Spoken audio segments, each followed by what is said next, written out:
Yan, good morning, good morning. Nagluluto tayo ngayong umaga ng sopas.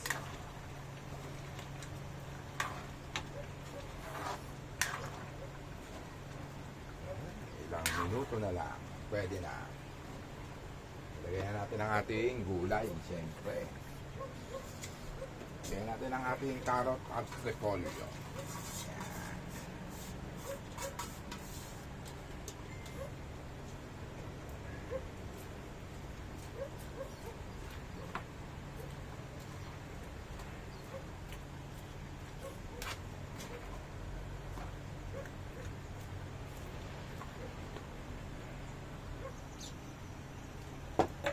Lagyan natin ang paminta.